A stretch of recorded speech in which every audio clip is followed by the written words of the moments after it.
کبھی سوچئے کہ کسی ایک مقصد کے لیے تقریباً 1000 سال تک کام کیا جائے۔ آج ہم استقامت اور ایک بہت ہی خاص حکمت عملی کی ایک ایسی ہی لازوال داستان کا جائزہ لیں گے، ایک ایسی کہانی جو قدیم صحیفوں میں محفوظ ہے، اور دیکھیں گے کہ اس میں آج بھی ہمارے لیے کتنے گہرے سبق چھپے ہیں۔ اس پوری کہانی کا جو مرکز ہے نا، وہ یہ عدد ہے 950 سال۔ یہ ایک ایسا مشن تھا جو اتنے لمبے عرصے تک جاری رہا۔ ذرا تصور کریں، یہ کوئی ایک زندگی نہیں بلکہ کئی نسلوں پر پھیلی ہوئی ایک جدوجہد تھی۔ آج کے دور میں جہاں ہم سب کو فوری نتائج چاہیے، اتنے طویل عزم کا خیال بھی سچ پوچھیں تو ذہن کو چکرا دیتا ہے۔ تو آئیے اس کہانی کو صرف ایک تاریخی واقعے کے طور پر نہیں، بلکہ طویل مدتی عزم اور اسٹریٹجی پر ایک گہری کیس اسٹڈی کے طور پر دیکھتے ہیں۔ اور یہ پوری داستان دراصل استقامت کا ایک شاہکار ہے۔ یہ اس تصور کو اس کی آخری حد تک لے جاتی ہے، 950 سال کی مسلسل کوشش۔ لیکن اہم بات یہ ہے کہ یہ صرف انتظار کرنا نہیں تھا، بلکہ یہ ایک فعال، ایک مسلسل جد و جہد تھی۔ تو سوال یہ پیدا ہوتا ہے کہ آخر کوئی شخص 950 سال تک کرتا کیا ہے؟ اس کا جواب ایک حیرت انگیز طور پر جدید تصور میں چھپا ہے۔ وہ ہے ایک مسلسل اور کثیر جہتی کمیونیکیشن اسٹریٹجی۔ دیکھیے، یہ کوئی یک طرفہ کوشش نہیں تھی، یہ ایک مکمل کمیونیکیشن پلان تھا جس میں ہر ممکنہ طریقہ آزمایا گیا۔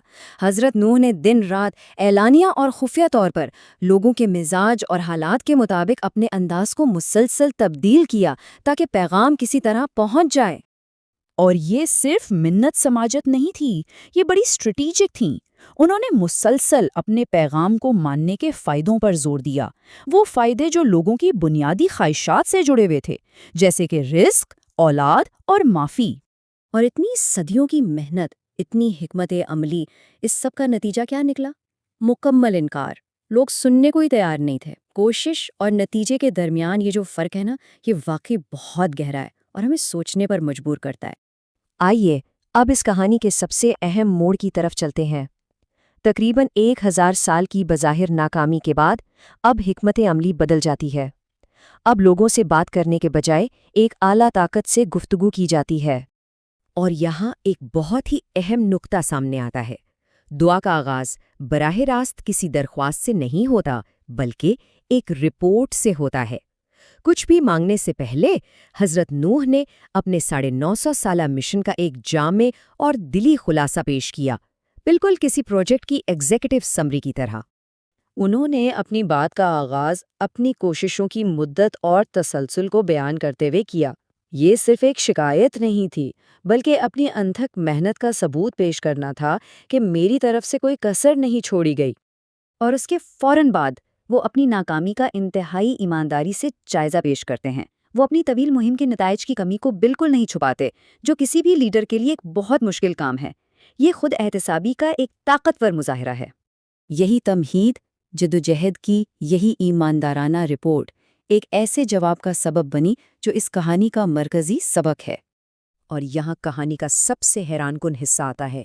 ماخذ بتاتا ہے کہ اس 950 سالہ جدوجہد کا خلوص اور سچائی اتنی طاقتور تھی کہ ختمی درخواست کے الفاظ ادا ہونے سے پہلے ہی دعا قبول کر لی گئی۔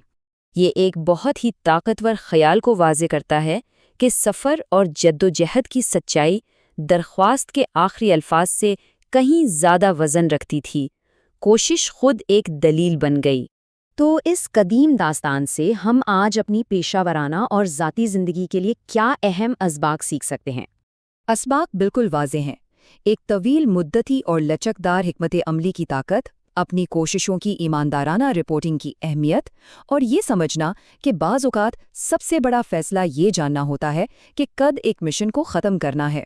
خلوص سے کی گئی کوشش خود ایک کامیابی ہے۔ اور یہ ہمیں کسی بھی طویل مدتی پیشہ ورانہ یا ذاتی کوشش کے لیے ایک اہم سوال کے ساتھ چھوڑ جاتا ہے کہ کوئی استقامت اور بے سود کوشش کے درمیان کی لکیر کو آخر پہچانے تو کیسے پہچانے؟